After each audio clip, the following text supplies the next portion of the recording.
नमो सिद्धाणं नमो आयर्याणं नमो वज्रायाणं नमो लोये सवसाहुनं।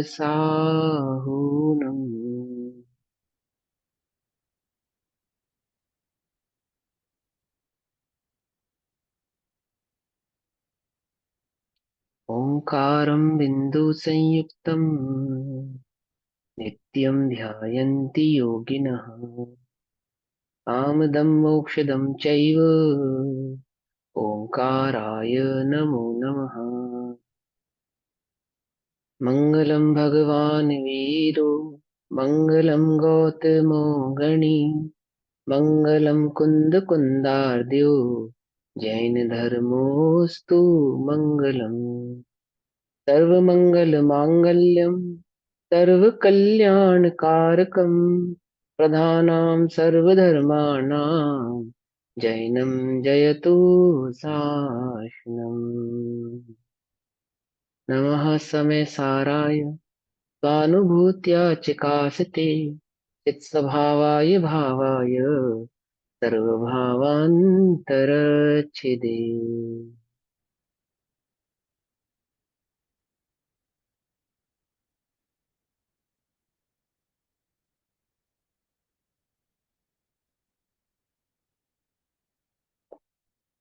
हमारी दोपहरकालीन कक्षा का विषय चल रहा है श्री समयसार जी।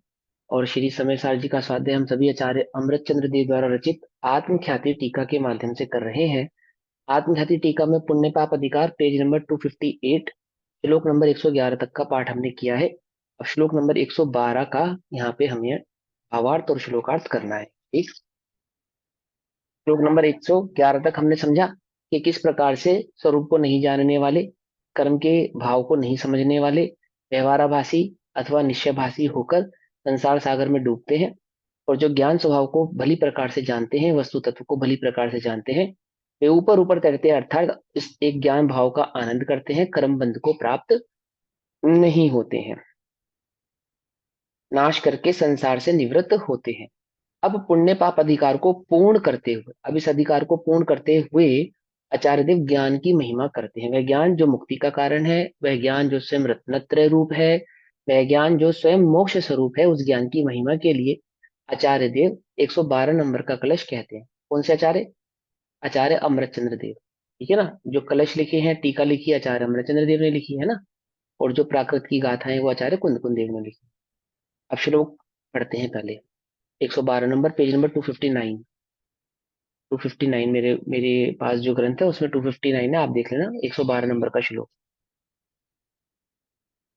मंदाक्रांत। भेदोन्मादम भ्रमरसभरान् नाटयतीत मोहन मूलोन्मूलं सकलमपि तत् कर्म कृत्वा बलेन हेलोन्मीलत् परमकलया ताधर्मारब्धकेली ज्ञानज्योतिः कवलिततमा प्रोज्जरजम्भेभरेण। क्या कहते हैं? पीत मोहम, मोह रूपी मदिरा के पीने से, पीत मोहम, मोह के पीने से, तो मोह रूपी मदिरा के पीने से भ्रम रस भरात भेदोन्मादम नाटयत, भ्रमर के भार से, भ्रम रस के भार से, अर्थात मोह, जो भ्रम बुद्धि में भ्रमित हो गई है ना बुद्धि, मोह का रस पीने से, मदिरा पीने से तो नशा छा गया, तो वो नशा कि भ्रम रस के भार से, अतिशय पने से, अतिशय पने से अर्थात अधिक पने से, अतिशय पने से अर्थात अधिक पने से, इस अधिक पने से, नशे के अधिक पने से शुभाशुभ कर्म के भेद रूपी उन्माद को जो नचाता है, शुभाशुभ कर्म के भेद रूपी उन्माद को, मतलब पागलपन को जो नचाता है, अर्थात अपने उपयोग को, जो पाप पुण्य पाप पुण्य पाप पुण्य पाप पुण्य ऐसे अपने उपयोग को बार बार पाप पुण्य में ले जाता है, नचाता है। ठीक है ना।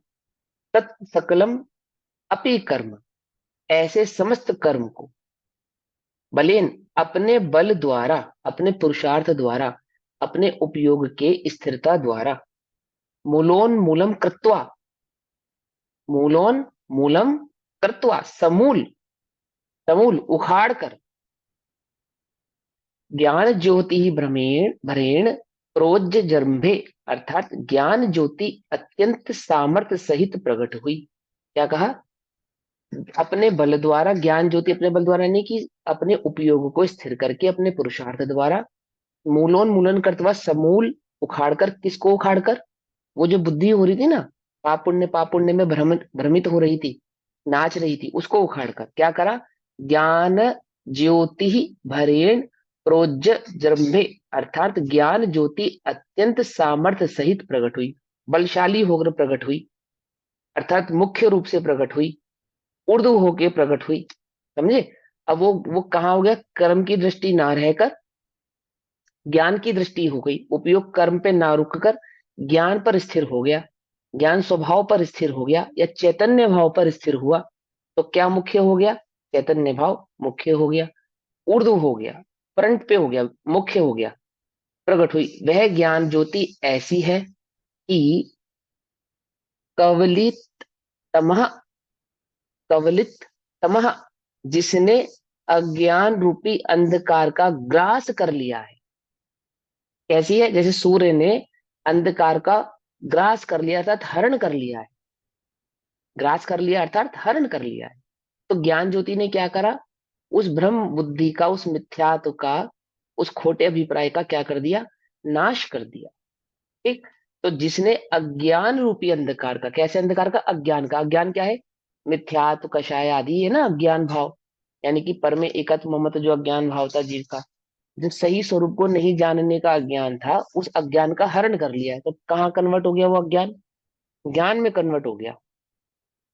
वह मिथ्यात्व सम्यक में कन्वर्ट हो गया, वह ब्रह्म बुद्धि सुबुद्धि हो गई।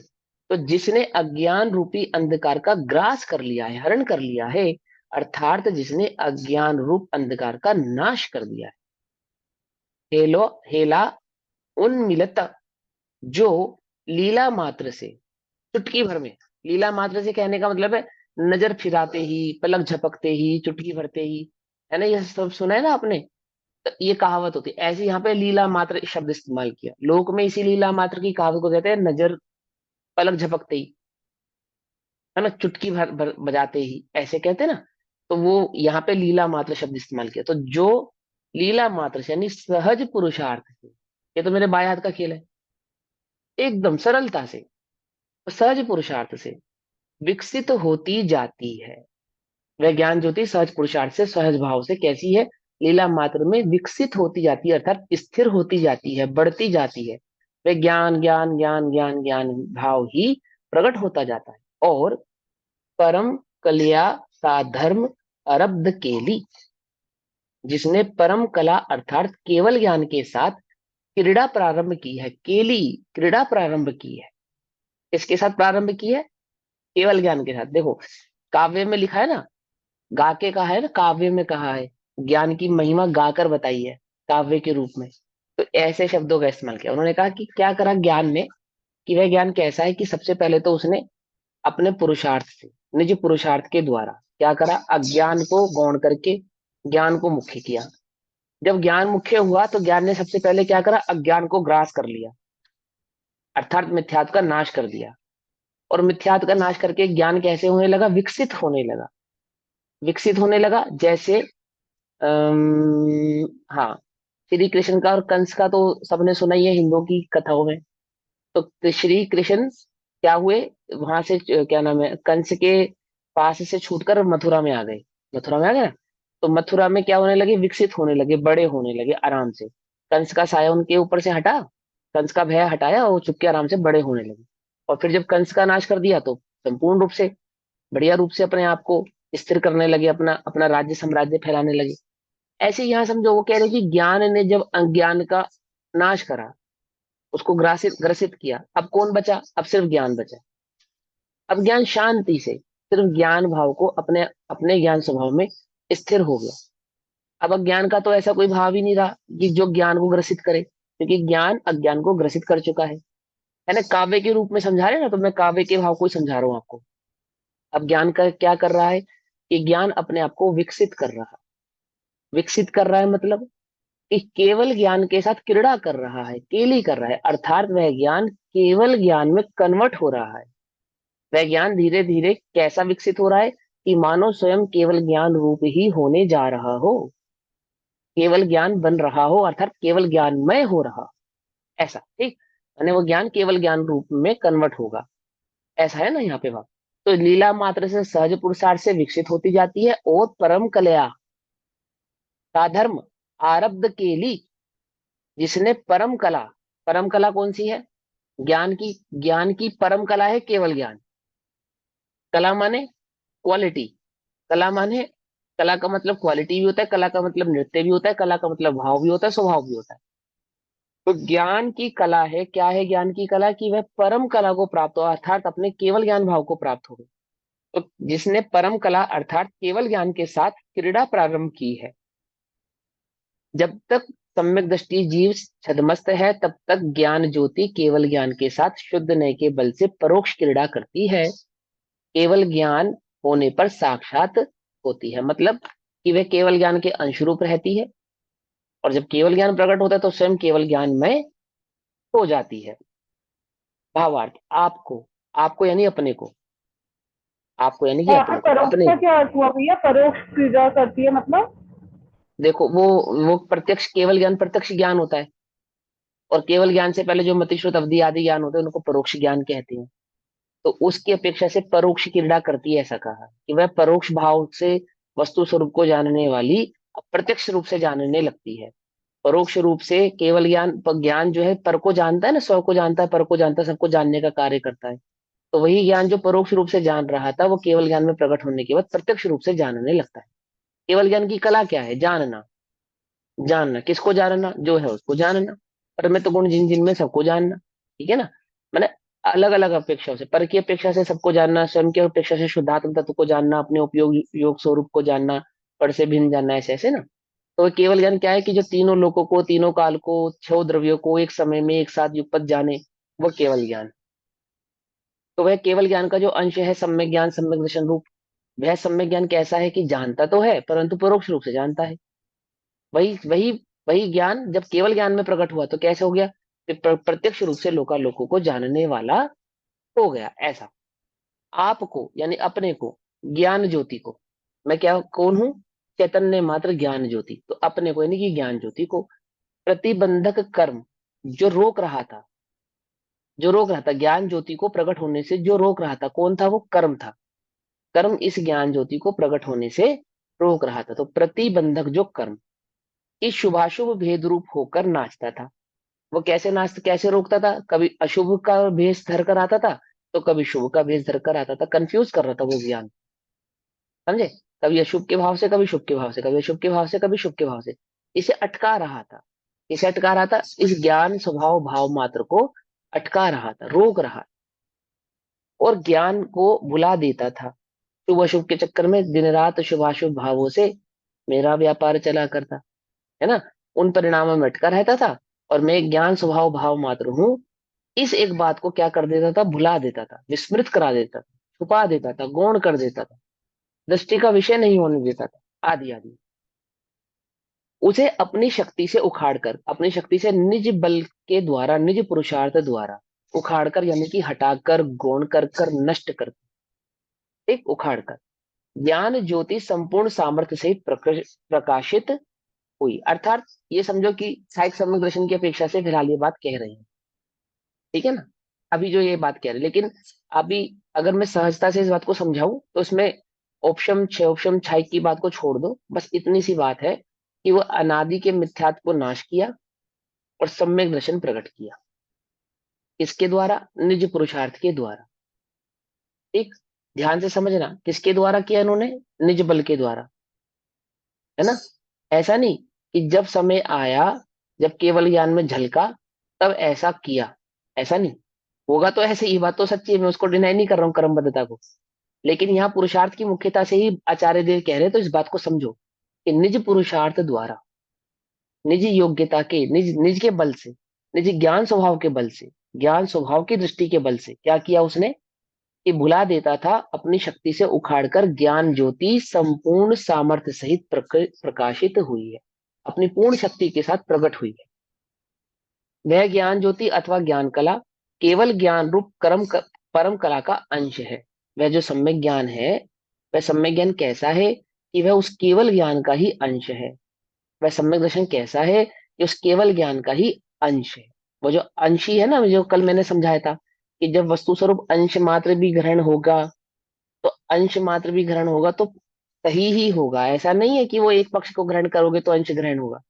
जब हम पक्षों में, निश्चय और व्यवहार के पक्षों में अटकते हैं, तो हमने वस्तु के किसी एक पक्ष को ग्रहण किया है ऐसा नहीं है। वह तो मात्र वस्तु स्वभाव को समझाने की शैली को ही आपने ग्रहण किया है, वस्तु को ग्रहण नहीं किया है। यहाँ तो क्या है, अंश मात्र को ग्रहण करने पर वस्तु ही ग्रहण होता है। और वह वस्तु स्वभाव कैसा है, यहाँ बता रहे कि अपनी शक्ति से उखाड़कर ज्ञान ज्योति संपूर्ण सामर्थ्य से प्रकाशित हुई है, अर्थात सम्यक दर्शन को प्रकट किया है। और वह सम्यक दर्शन कैसा है, वह सम्यक ज्ञान कैसा है कि वह ज्ञान ज्योति, जिसको ज्ञान ज्योति कह रहे हैं ना, वह सम्यक ज्ञान को कह रहे हैं ज्ञान ज्योति। सम्यक दर्शन सम्यक ज्ञान को ज्ञान ज्योति कह रहे हैं यहाँ पे। एक ज्ञान को ही दर्शन ज्ञान चारित्र सिद्ध किया था ना पीछे की गाथाओं में, कि ज्ञान कहना यानी कि रत्नत्रय कहना। ज्ञान ही दर्शन है, ज्ञान ही ज्ञान है, और ज्ञान ही चारित्र है। जब हम यहाँ ज्ञान कहेंगे तो आप यहाँ पे रत्नत्रय को समझना, यानी सम्यक दर्शन, सम्यक ज्ञान और सम्यक चारित्र। तो वह ज्ञान ज्योति कहने का मतलब क्या हुआ कि तीनों ही गुणों की अपेक्षा से ये बात कही जा रही है, दर्शन ज्ञान चारित्र अथवा ज्ञान कला, या उसको ज्ञान की कला कहो। क्योंकि ज्ञान में ही प्रकट होते हैं, ज्ञान से ही प्रकट होते हैं, ज्ञान के माध्यम से ही प्रकट होते हैं, ज्ञान की स्थिरता से ही प्रकट होते हैं, इसलिए आप उसको ज्ञान कला कह दो। ठीक है, एक ज्ञान स्वभाव की दृष्टि से ही प्रकट होते हैं, आदि आदि ये सब बातें पीछे की गाथाओं में अच्छे से आपको समझाई, क्लियर की। तो वह ज्ञान ज्योति अथवा ज्ञान कला केवल ज्ञान रूप परम कला का अंश है, अर्थात केवल ज्ञान का ही अंश है। वह सम्यक दर्शन, वह सम्यक ज्ञान, वह सम्यक चरित्र कैसा है कि वह सम्यक दर्शन ज्ञान चारित्र अथवा ज्ञान कला उस केवल ज्ञान का ही अंश है, उस केवल ज्ञान का ही भाव है, उससे कोई भिन्न नहीं है। तथा केवल ज्ञान के संपूर्ण स्वरूप को वह जानती है। समझे, केवल ज्ञान के संपूर्ण स्वरूप को कौन जानती है?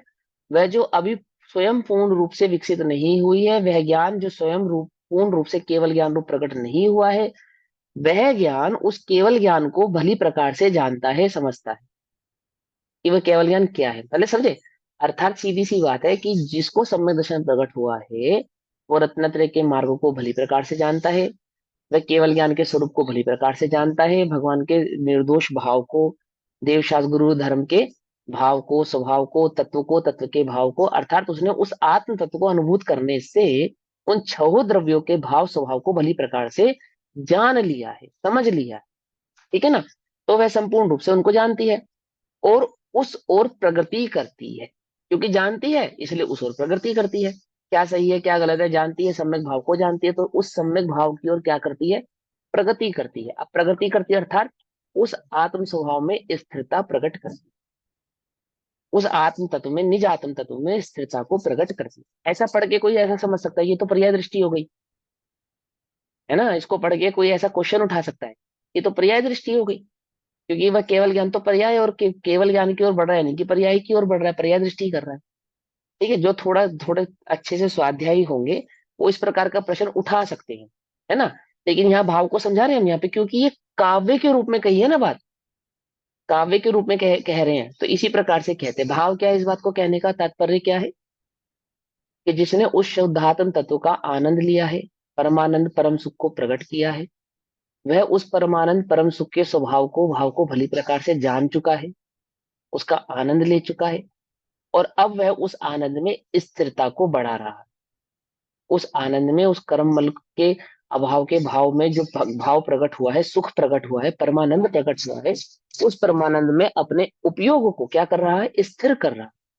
क्यों स्थिर कर रहा है कि अब वह यहां से बाहर जाना नहीं चाहता, अब वह इस उभाव को, इस परमानंद को छोड़ना नहीं चाहता, अर्थात अपने ज्ञाता दृष्टा स्वभाव भाव से बाहर जाना नहीं चाहता। कब तक कैसा नहीं जाना चाहता कि मानो मात्र ज्ञान ही, केवल ज्ञान, मात्र ज्ञान अर्थात मात्र, मानो संपूर्ण रूप से ज्ञान मात्र ही हो जाना चाहे, वह केवल ज्ञान भाव को प्रकट कर देना चाहता।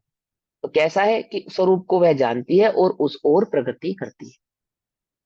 इसलिए यह कहा है कि ज्ञान ज्योति केवल ज्ञान के साथ क्रीड़ा प्रारंभ की। ज्ञान ज्योति ने केवल ज्ञान के साथ क्रीड़ा प्रारंभ। जैसे वह केवल ज्ञान कैसा है कि सभी प्रकार के, चारों प्रकार के घातीय कर्मों से विमुक्त है, बिल्कुल मुक्त है।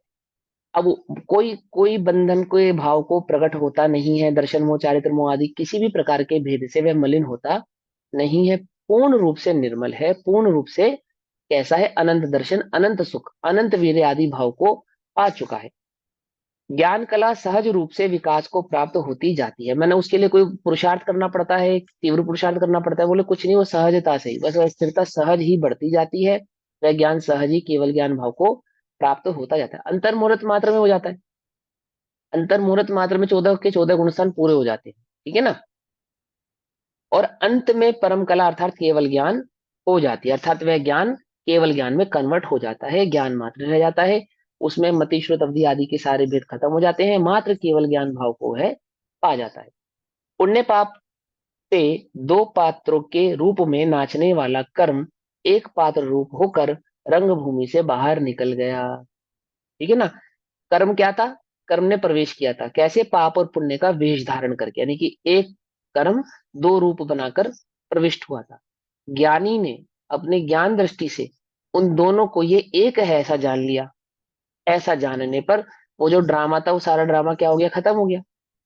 कि ड्रामा कब तक चलता, जब तक भेद ना ही खुलता तब तक वह ड्रामा चलता रहता।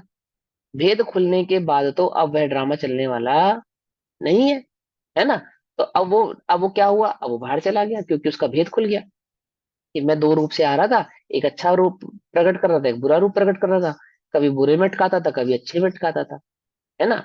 अपने इस जाल से, माया जाल से बाहर निकलने नहीं दे रहा था। इस माया जाल को ज्ञानी ने अपनी ज्ञान दृष्टि से जाना, तो जैसे ही जाना अब वो नाच उसका, खेल उसका समाप्त हो गया। समाप्त हो गया तो अब उसकी रंगमंच की आवश्यकता नहीं, अर्थात वह चला गया। अब ये रंगमंच क्या है, उपयोग रंगमंच है, जिसमें ये नाच रहे थे। जीव और पुद्गल नाचे यहाँ में कर्म उपाधि है, तो ये नाच रहे थे इसमें। और अब इस उपयोग की दृष्टि से क्या हो गए, ये ओझल हो गए, दूर हो गए, हट गए, क्योंकि उपयोग कहाँ पे चला गया, अपने ज्ञान स्वभाव की दृष्टि पे आ गया। यद्यपि कर्म सामान्यता एक ही है, तथापि उसने पुण्य पाप रूप से दो पात्रों का स्वांग धारण करके रंगभूमि में प्रवेश किया था। जब उसे ज्ञान ने यथार्थतया एक जान लिया, तब वह एक पात्र रूप होकर रंगभूमि से बाहर निकल गया। उसका भेद खुल गया, बाहर निकल गया और नृत्य करना बंद कर दिया। कब तक नृत्य कर रहे हैं शुभाशुभ भाव, जब तक आप इनकी एक जाति को नहीं पहचान लेते, इनके भेद को नहीं पहचान। जैसे ही आपने जाना तो क्या हुआ, अशुभ की तो दृष्टि करेगा ही नहीं, अशुभ की भी दृष्टि नहीं करेगा। क्यों, दृष्टि किसकी नहीं करेगा, कर्म की नहीं करेगा, किसकी करेगा, ज्ञान स्वभाव की करेगा।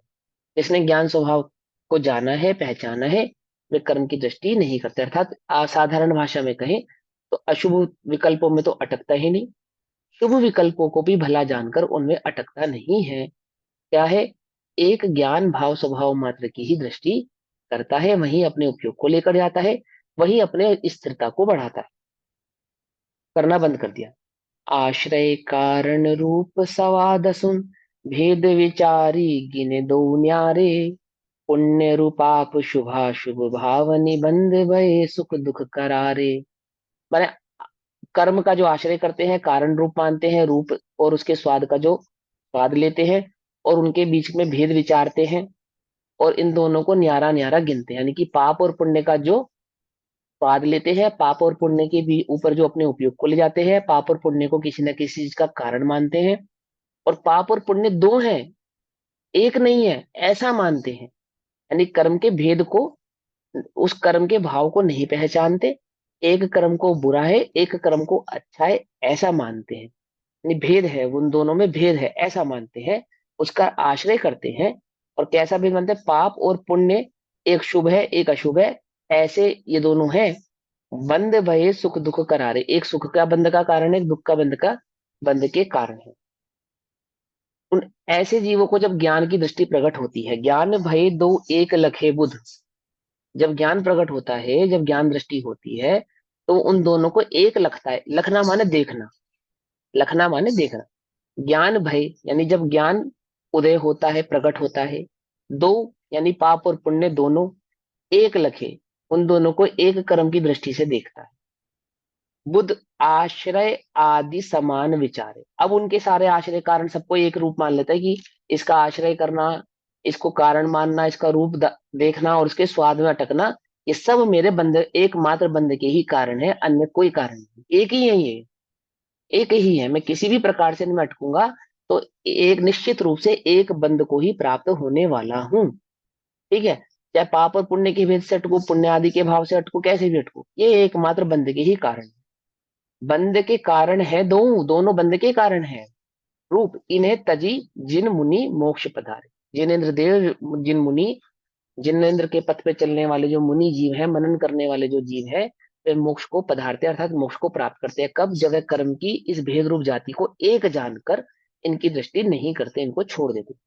इस प्रकार श्री समय सार जी की श्रीमद भागवत कुंद कुंद आचार्य देव प्रणीत श्री समय सार परमागम की श्रीमद अमृत चंद्राचार्य देव विरचित आत्मख्याति नामक टीका में पुण्य पाप का पररूपक तीसरा अंक समाप्त होता है। अब आश्रव अधिकार अर्थात 14 अधिकार आज हम प्रारंभ करते हैं। भैया, आश्रम अब के बोलो। भेद है पुण्य और पाप, तो फिर हाँ, पुण्य पाप अधिकार अलग और आश्रम अधिकार अलग अलग क्यों लिया? अब देखो, पुण्य पाप का पहले तो भेद समझाया ना।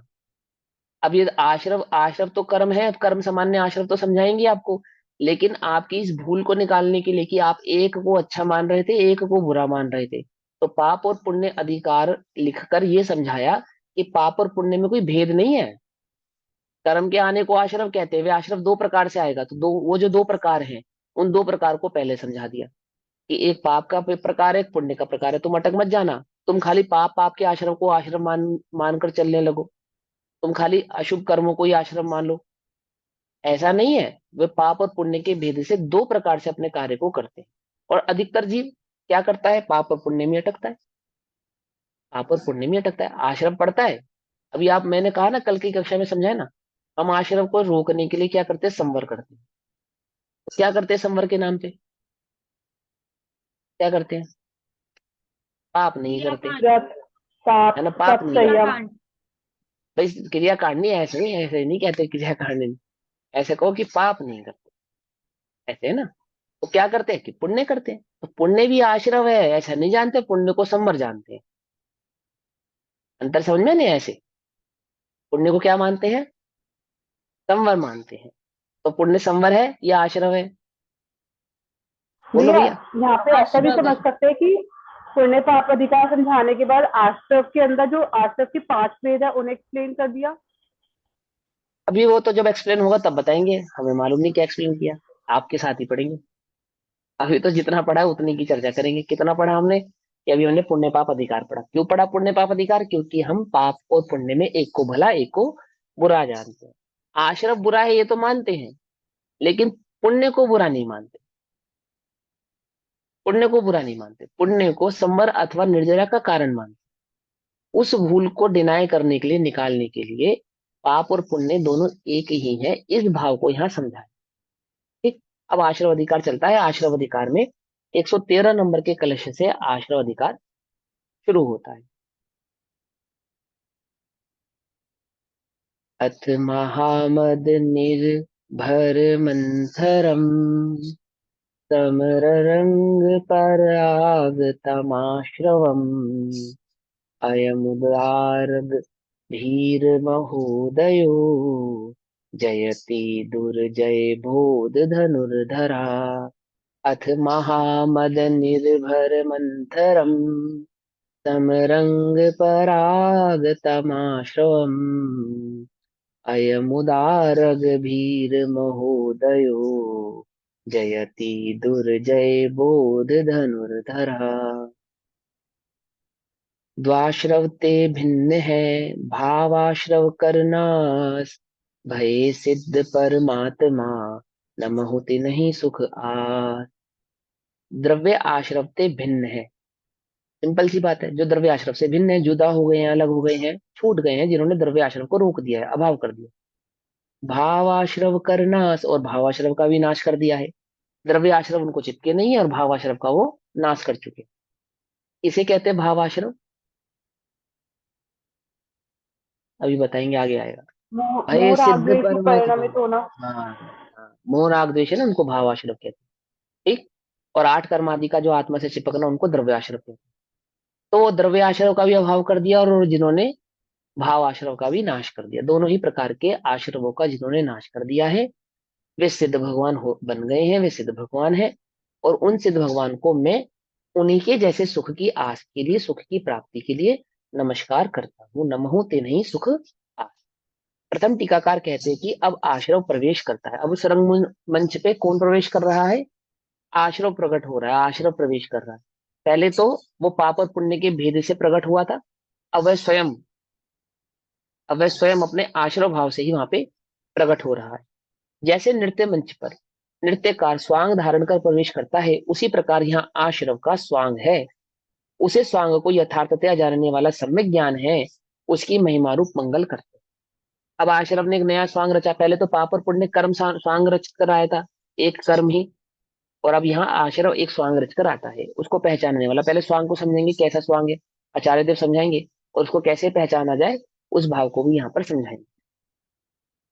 अथ, अब अब समरंग परागतम, समरंगण में आए हुए महामद निर्भर मंथरम, महामद से भरे हुए मंदोन्मत्त। ठीक है ना। समरंगण में, समरंगण में अर्थात ये समझ लो संग्राम में, युद्ध हो रहा है, युद्ध में, युद्ध में एक जबरदस्त शक्तिशाली ताकतवर योद्धा प्रवेश करता है। कैसा है वो? जो महामद से भरे हुए मंदोमत, यानी कि जो गर्व से, मान से भरा हुआ है, अपने मान में जो चूर है कि मुझे कोई हरा नहीं सकता, आज तक मुझे कोई हरा नहीं पाया, ऐसे गर्व के साथ जिसने प्रवेश किया है। तो महामद से यानी कि महागर्व से भरा हुआ, और मंदोन्मत, अपने उस गर्व में कैसा हो रहा है? पागल हो रहा है, मंदोन्मत हो रहा है, अपने उस गर्व से चूर है। आश्रवम, आश्रव को, अयम दुर्जय बोध धरुंधरा, वह दुर्जय ज्ञान धनुधर, जयति, जीत लेता है।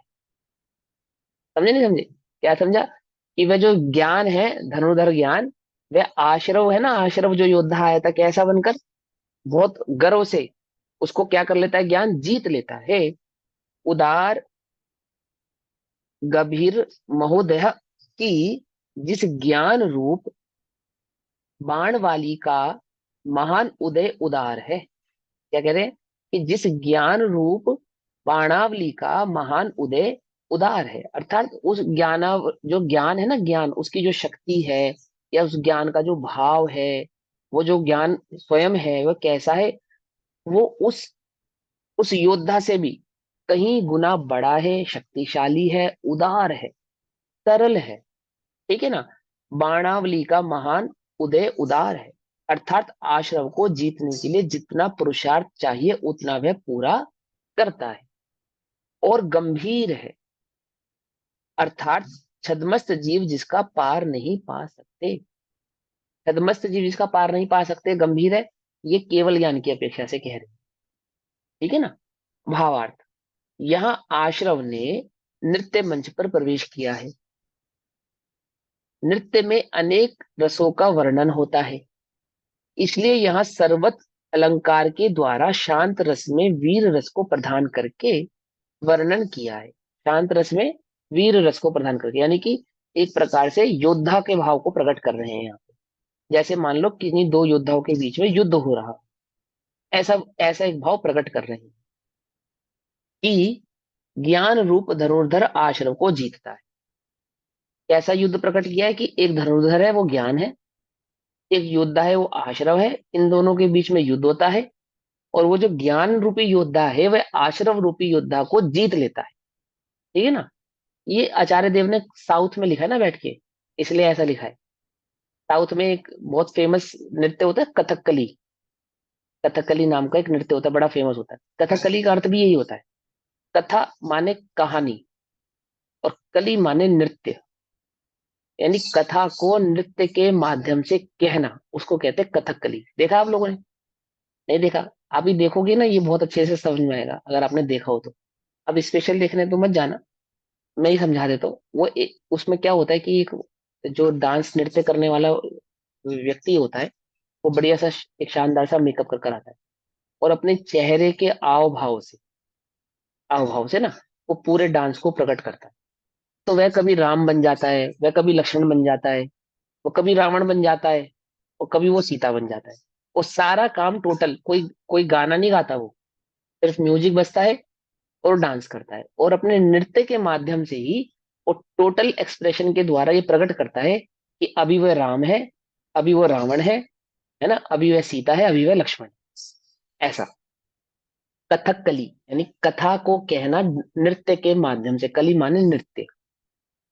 उसी भाव को यहाँ आचार्य देव प्रकट कर रहे हैं कि वो नृत्य के माध्यम से, यानी छह सात तत्वों का नृत्य दिखा रहे हैं, है ना। और वह नृत्य दिखा रहे हैं, और उस नृत्य को यहाँ पे कथा के माध्यम से समझा रहे हैं।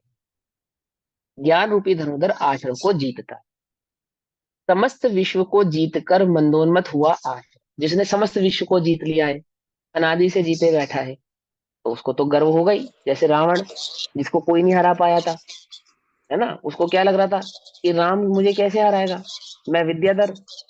ये किसी का ना अनम्यूट हो गया है, कुसुम आंटी जी का अनम्यूट है, उसको करवा देना जरा। तो वो राम को कैसा था, रावण को कैसा घमंड था कि राम मेरा क्या बिगाड़ लेगा, है ना। ये तो एक सामान्य सा व्यक्ति है, और आज तक किसी भी युद्ध में मुझे कोई हरा पाया नहीं है, जिससे भी मैंने युद्ध किया उसी को मैंने जीत लिया है, आदि आदि। इस प्रकार के वो गर्व से द्रवित था। तो समस्त विश्व को जीतकर मंदोन्मत्त हुआ आश्रम, आश्रम भी ऐसा है, उसने समस्त जीव को, यानी अनादि से अनंत जीवों को जीता हुआ है, आश्रम के भाव में जीवों को अटकाया हुआ है। संग्राम भूमि में आकर खड़ा हो गया, यानी संग्राम भूमि अर्थात युद्ध भूमि में आकर खड़ा हो गया। कौन है जो मुझसे पंगा लेगा, बताओ। कौन है जो मुझे हराएगा, कौन है जो मुझे इस युद्ध में भूल चटा सकता है, ऐसा कौन है। किंतु ज्ञान तो उससे अधिक बलवान योद्धा है, समझे। ऐसा ही नहीं है ज्ञान, देखने में कैसा है, रावण से कम शक्तिशाली दिखता है राम। राम रावण से कम शक्तिशाली दिखते हैं। और रावण कैसा है, वो विद्याधर है। राम कैसे है, सामान्य मनुष्य है। लेकिन कैसे हैं, वह ज्ञान उससे अधिक बलवान योद्धा है, इसलिए वह आश्रम को जीत लेता है। इसलिए वह क्या करता है, आश्रम को जीत लेता है। अर्थात अंतर मुहूर्त में कर्मों का नाश करके केवल ज्ञान उत्पन्न करता है। अंतर मुहूर्त मात्र में केवल ज्ञान प्रकट कर लेता है, समझे। लीला मात्र में, इसको कहते हैं लीला मात्र में। वह आश्रव जिसको अनादि से कोई जीत नहीं पाया, वह आश्रव जो अनादि से समस्त विश्व पे राज किए बैठा था, ज्ञान ने रंगभूमि में प्रवेश किया और अंतर मुहूर्त मात्र में उसको पछाड़ के साइड कर दिया। क्या कर दिया, केवल ज्ञान, मात्र ज्ञान का साम्राज्य प्रकट हो गया। ज्ञान ही ज्ञान। अभी किसका साम्राज्य था, आश्रव का। अब किसका साम्राज्य हो गया, ज्ञान का साम्राज्य हो गया, चारों लेता है। अर्थात अंतर मुहूर्त में कर्मों का नाश करके केवल ज्ञान उत्पन्न करता है। ज्ञान का ऐसा सामर्थ्य है, समझिए बात। अभी ऊपर समझाया था ना कि यहाँ पे केवल ज्ञान की अपेक्षा से समझा रहे हैं। ज्ञान बाण रूपी महान उदय उदार है, अर्थात आश्रम को जीतने के लिए जितना पुरुषार्थ चाहिए उतना पूरा करता है और गंभीर है। सदमस्त जीव जिसका पार नहीं पा सकते, सदमस्त जीव जिसका पार नहीं पा सकते। ऊपर है ना श्लोक अर्थ में लाइन आई थी ब्रैकेट में, अंतिम लाइन, अंतिम लाइन आई थी ना श्लोकार्थ में। हाँ, तो क्या समझाया था वहां पे कि केवल ज्ञान की अपेक्षा से ये बात कही जा रही है। तो यहाँ क्या कह रहा है, अंतर मुहूर्त में कर्मों का नाश करके क्या करता है, केवल ज्ञान प्रकट करता है। ज्ञान का ऐसा सामर्थ्य है, ऐसी शक्ति है, ऐसा बल है ज्ञान में। ठीक। अब आश्रम का स्वरूप कहते हैं, जिस आश्रम को ज्ञान ने जीता है पछाड़कर, उस आश्रम का स्वरूप कैसा है, इस वह लाइन बात की अब आज। बहुत अच्छे से स्पष्ट नहीं हुआ। ये आप कह रहे हो ना, सदमस जीव जिसका पार नहीं पा सकते, ये केवल हाँ, ज्ञान की छदमस्त, अपेक्षा से। छदमस्त, छदमस्त जीव केवल ज्ञान को कैसे समझेगा, ये कहना चाहते। छदमस्त का जो ज्ञान है वह केवल ज्ञान का पार कैसे पाएगा, बताओ। छदमस्त के पास जो ज्ञान है, केवल ज्ञान अपने आप में संपूर्ण ज्ञान है, और छदमस्त के पास जो ज्ञान है वह अपूर्ण है। तो अपूर्ण ज्ञान संपूर्ण ज्ञान का पार कैसे पा सकता है, ये बात समझा रहे। ऐसी महिमा है उस ज्ञान की कि वह अंतर मुहूर्त में केवल ज्ञान रूप से प्रकट होता है। और वो केवल ज्ञान कैसा है कि छदमस्त के ज्ञान से अनंत गुना, अनंत महाबली, अनंत शक्तिशाली है, उसको छद्मस्त अपने ज्ञान से समझ पार नहीं पा सकता। हमने छद्मस्त के ज्ञान से उसकी क्या तुलना की जाए, उस केवल ज्ञान की हम छद्मस्त के ज्ञान से क्या तुलना करें, ऐसा। अब आश्रव का स्वरूप कहते हैं, आश्रव का स्वरूप कहते हैं गाथा नंबर 164 और 165 में। मिच्छतम अविरमणम कसाय जोगाया सन्नादु बहुविधेया जीवे तस्तेव अनना परिणामा नानावर्णादियस्यै ते दुःखमस्य कारणं होन्ति ते सिम्पि होदि जीवो या रागो दोषादिभाव करो। मिच्छतम, मिथ्यातु, अविरमणम, अविरति, कसाय जोगा, कषाय योग, ये, और मिथ्यात, अविरति और कषाय योग, तन्न सन्नादु, संग असंग है। तन्न सन्नादु, संगी असंगी, अर्थात कुछ भाव ऐसे हैं जो आत्मा के निमित्त से यानी संगी यानी आत्मा के निमित्त से उत्पन्न होते हैं, और कुछ भाव ऐसे असंगी अर्थात पुद्गल कर्म के निमित्त से उत्पन्न होते हैं। मिथ्यात, अवरति, कषाय और योग, ये कुछ, इनमें कुछ भाव आत्मा के योग से निमित्त से प्रकट हुए हैं और कुछ पुद्गल के निमित्त से प्रकट हुए। संज्ञा, संगी असंगी यानी संघा असंघा है। बहु, वही, भेया, बहुत भेद वाले, बहु बहु, बहुत, भी भेया, बहुत भेद वाले, जीवे, जीव में, तस्से, उसके ही, तस्य माने उसके ही किसके, वो संज्ञा संगी जो परिणाम भाव उत्पन्न हो रहे हैं ना, उनकी बात करें, उसके ही अनन्नान परिणामा, अभेद रूप परिणाम है। क्या कहते हैं कि वे कर्म कैसे हैं, वे जीव के कर्म जो संगी असंगी यानी कि कुछ जीव के कर्म निमित्त से, कुछ पुद्गल के निमित्त से उत्पन्न होते हैं। मिथ्यात, अवृत्ति, कषाय योग आदि बहुत भेद वाले हैं, और जीव में उसके ही अभेद रूप परिणाम है। नाना वर्णादिस्य अर्थात ज्ञान वर्णादि, ज्ञान वर्णादि, नाना वर्णादिस्य, ज्ञान वर्णादि, जो भेद अभेद है ना, उनके कितने सारे भेद हैं, 8 प्रकार के और फिर 148 प्रकृति आदि आदि। ते परंतु, ते दु परंतु वे, कमस्य कर्म के कारणम, कारण होती होते हैं। उनमें कितने भी भेद हो, उनमें कितने भी भेद हो, परंतु वे तो ज्ञानावरणादि कर्म के ही कारण होते हैं। तेन सिम, उनका, पी भी होता है, जीवो जीव, या राग, राग दोषादि भवकारो, यानी कि राग द्वेष आदि जो भाव हैं, वे जीव के निमित्त कारण यानी जीव उन राग द्वेष आदि के कारण से इस प्रकार के कर्मों को करता है। मिथ्यात्व, अविरत और कषाय योग संघ्य असंख्य है। इसमें 1 और 2 लिखा तो है लेकिन नीचे लिखा नहीं है। संग असंग का मतलब सीधी सी बात है, जो जीव के निमित्त से हो और जो कुछ पुद्गल के निमित्त से, उनको संग असंग कहते हैं। मिथ्यात्व, अविरत, अरु कषाय योग संघ्य असंख्य है। ये विविध भेद जो जीव में, जीव के अनन्य ही भाव हैं। अरुवे ही ज्ञानावरणादिक कर्म के कारण बने, उनका भी कारण जीव बने, जो राग द्वेषादिक करें।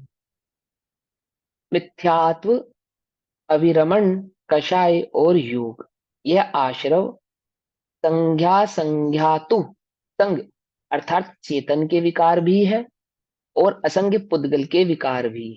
ठीक है ना, कुछ तो आत्मा के विकार से और कुछ पुद्गल के विकार से उत्पन्न होते हैं, दोनों के बीच में निमित्त नैमित्तिक संबंध है। जो राग द्वेष है यानी अज्ञान भाव है, वह तो जीव का है, और उस अज्ञान भाव के निमित्त से जो पुद्गल आदि कर्मों का आश्रव होना, उनमें उदय उदीर्णा आदि होना, वह पुद्गल का है। तो इसको संग और असंग यानी कि जीव का विकार और पुद्गल का विकार ऐसा। तो मिथ्यात्व है, जीव में का मिथ्यात्व अज्ञान भाव है, और वहां पे मिथ्यात्व रूपी कर्मादि का बंध होना वह पुद्गल का विकार है। अविरमण अविरति भाव जीव का अज्ञान भाव है, और वहां पुद्गल आदि कर्मों में अविरत भाव से अनंतानुबंधी आदि कषायों में कन्वर्ट होना, बंद होना, वह पुद्गल का विकार है। इसी प्रकार से कषाय है और इसी प्रकार से योग है। ये सब संघ अर्थात चेतन का विकार भी है और असंग अर्थात पुद्गल के विकार भी है। बहुविध भेद, विविध भेद वाले संग आश्रव अर्थात बहुत भेद वाले जो जीव के आश्रव भाव हैं, जीव जो कि जीव में उत्पन्न होते हैं, वे तस्य एव जीव के ही अनन्य परिणाम है, अर्थात जीव के ही परिणाम है, जीव से अलग नहीं है। वह जो राग द्वेष आदि बहुत प्रकार से जीव में परिणाम उत्पन्न होते हैं, अब ये राग द्वेष और बहुत प्रकार से उत्पन्न होते हैं, अर्थात क्रोध मान माया लोभ आदि आदि के भाव से जो प्रकट होते हैं जीव के अंदर। तो इन सभी को एक रूप कह के तो अज्ञान भाव कह दिया, इन्हीं सभी को एक रूप कहेंगे तो अज्ञान कह देंगे। जब हम अज्ञान का पेट खोलेंगे तो क्या क्या निकलेगा उसके अंदर से? राग द्वेष। फिर क्या निकलेगा? राग द्वेष का भी पेट खोलेंगे तो क्रोध मान माया लोभ। फिर उसको और खोलेंगे तो आदि 25 कषाय आदि के जो भाव परिणाम है। ऐसे जितने भी जीव परिणाम कर रहा, वो कोई जीव से अलग है ऐसा नहीं है। जीव का अज्ञान भाव जीव का निजी परिणाम है, अपना है, अनन्य, जो अन्य नहीं है, अनन्य। अनन्य, ठीक है ना? तो अनन्य परिणाम है। क्यों भैया? मैं तो क्रोध करता ही नहीं, ऐसे ही है ना? मैं तो राग करता ही नहीं है। आचार्य तो कह रहे अनन्य परिणाम है। समझे नहीं समझे? राग करता नहीं है अर्थात मेरा स्वभाव नहीं, क्रोध करता नहीं है अर्थात मेरा स्वभाव नहीं। क्रोध के काल में जीव क्रोधी नहीं होता अर्थात अपने स्वभाव को नहीं छोड़ता। अज्ञान तो जीव का किया हुआ है, लेकिन अज्ञान जीव का स्वभाव नहीं है। अज्ञान जीव का भाव नहीं है। क्या है जीव का भाव? ज्ञान एकमात्र ही जीव का भाव है। ठीक, दोनों भावों को समझना। कर्म की अपेक्षा से क्रोध जीव, कर्म के उदय की अपेक्षा से जीव क्रोध का कर्ता नहीं है, परंतु उसी समय अज्ञान की अपेक्षा से जीव उस क्रोध का कर्ता है। त्यागवाद को समझना यहाँ पे। संग परिणाम असंग परिणाम। असंग के निमित्त से होने वाले, असंगी के निमित्त से होने वाले परिणामों का, विकारों का कर्ता जीव नहीं है, कभी भी नहीं है, मिथ्यात की अवस्था में भी नहीं है, और अपने अज्ञान भाव का कर्ता जीव है। कब है? हमेशा है। जब जब जीव अज्ञान करेगा उस अज्ञान भाव का कर्ता जीव स्वयं है, उसका दोष किसी और पर नहीं डाला जा सकता। ठीक है ना? संग की अपेक्षा से होने वाले विकारी परिणाम यानी कि चैतन्य के अपेक्षा से होने वाले चैतन्य विकार तो जीव के स्वयं के किए हुए हैं। असंग अर्थात कर्म आदि के अपेक्षा से उत्पन्न होने वाले उदय उदीर्णा आदि भाव परिणाम का कर्ता जीव कदापि नहीं है। समझ में आई बात या नहीं समझ में आई? क्रोध, तुमको क्रोध जड़ कर्म घुमाता है मुझको, यह मिथ्या भ्रांति नहीं मेरी। कल है ना इसी कल पे बात हुई थी कि कुछ गलत पढ़ रहे थे लाइन, तो मुझे क्रोध उत्पन्न हुआ, है ना? तो क्रोध मैंने किया या कर्म ने कराया? मैं क्रोध का करता नहीं हूं, तो क्रोध तो हुआ। तो क्रोध किसने किया? मैंने किया या कर्म के उदय ने कराया? जड़ कर्म घुमाता है मुझको, यह मिथ्या भ्रांति रही मेरी कि क्रोध कर्म का उदय है। स्वयं स्वयं ने। मैं राग द्वेष किया करता, मैं राग द्वेष किया करता, तब परिणति होती जड़ के, तब वह कर्म का उदय कहलाता है। कि कर्म का उदय और वो सब बनता है, कर्म के साथ उसका निमित्त भाव बनता है। ऐसे थोड़ी बन जाता है कि कर्म का बस वो आया और कर्म ने करा दिया, ऐसा नहीं। मतलब इसके स्यादवाद भाव को बहुत अच्छे से समझना, ठीक है ना? बहुत भली प्रकार से इस पे चिंतन करना। इतना ही नहीं कि बस मैं क्रोध का करता नहीं हूं, मैं ज्ञाता हूँ, मैं ज्ञाता हूँ, ऐसा नहीं। क्रोध से भेद विज्ञान करने का तात्पर्य उसके भाव को समझो। अज्ञान का कर्ता जीव स्वयं है। मैं राग द्वेष किया कर, तब मेरी परिणति मलिन होती है, जड़ के निमित्त से जड़ जड़ रूप से परिणमित होती है, जड़ की तरह ही परिणमन करती है, अर्थात वह क्रोधादि भावों की तरह ही, उदय उदीर्णा आदि की तरह ही परिणमित होती है। भैया, हाँ बोलो। इसको हम ऐसा भी कह सकते हैं जैसे जब तक अपने को समय दर्शन प्रकट नहीं होता तब तक तो ये जीव अज्ञान का कर्ता स्वयं ही है, मतलब ठीक क्रोध है, का कर्ता स्वयं ही अपने अज्ञान भाव ठीक से। है, अगर हाँ। अभी से अब हम ऐसा मान लेते हैं कि हाँ मैं तो क्रोध का करता नहीं हूँ, क्रोध के काल में क्रोध मुझे नहीं हो रहा, तो ये तो फिर हम्म। स्वच्छंदपना हो जाएगा, क्योंकि वो वो तो क्रोध करते स्वच्छंदपना हुए ही। भी क्रोध। लेकिन लेकिन सम्यक दृष्टि के क्रोध का कर्ता कौन है? कि जितना जितना समय दृष्टि राग के वहां पे क्रोध की व्याप्त कर्ता है, भी।